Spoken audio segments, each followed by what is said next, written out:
Yes nuko reka ndabaramutse cyane nizera ko mumeze neza cyane.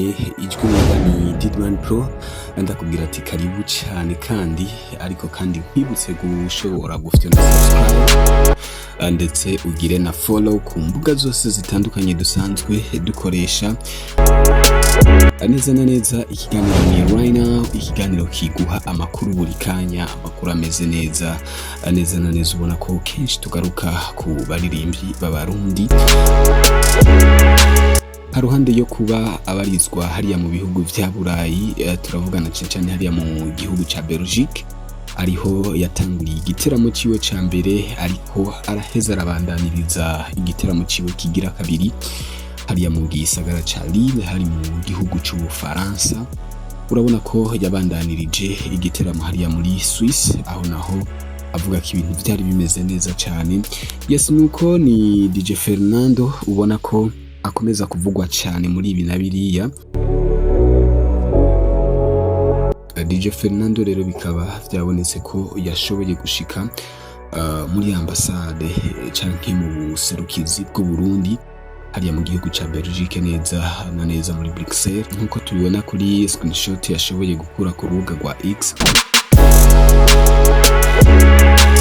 Ni account ya Ambassadeur Terence Ntahiraja, ubona ko yashoboye gupostinga amafoto yerekana DJ Fernando ari mu buserukizi bw'u Burundi mu gihugu c'Ububirigi, aho yashoboye kwandika amajambo mu rurimi rw'igifaransa ati: Merci à l'artiste Fernand Aransabiye alias DJ Fernando pour avoir effectué une visite à l'ambassade du Burundi à Bruxelles avant de retourner au pays natal du Burundi. Bravo encore une fois à Fernando pour l'avoir bien animé la soirée cristellaire du 11 mai 2024.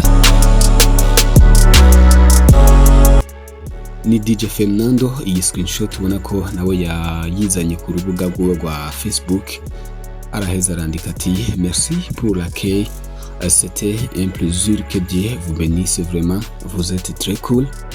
Ubona ko abatari bake muri comment baje kugira ico bavuga na cecane bamukeza ku bikorwa bitandukanye uno muririmbyi amaze imisi akorera muri ivyo bihugu bitandukanye vya Buraya. Ubona ko twe tunavuye mu bihe bitoroshe byo kuvugwa ko ashobora kuba yaraciye inyuma mugenzi we Melanin Boy basanzwe basangiye umugwi wa We Love Music, ariko ubona ko havuzwe byinshi, hatanzwe n'umuco mwinshi cyane kuri ico kibazo. Ndagusaba kugumana natwe, wari kumwe na Didman Pro. Ndakwibutsa ariko kushobora kugira subscribe ku rubuga rwacu rwa YouTube. Ndakwibutsa ko kuri Facebook kabisa naho tubakeneye sana, ushobora kudufollowinga, ukalikinga cyangwa ugapartaja, ibyo byose kugira ngo dukomeze kubaka umuryango kandi umeze neza. Ndabakunda cyane. Ciao ciao.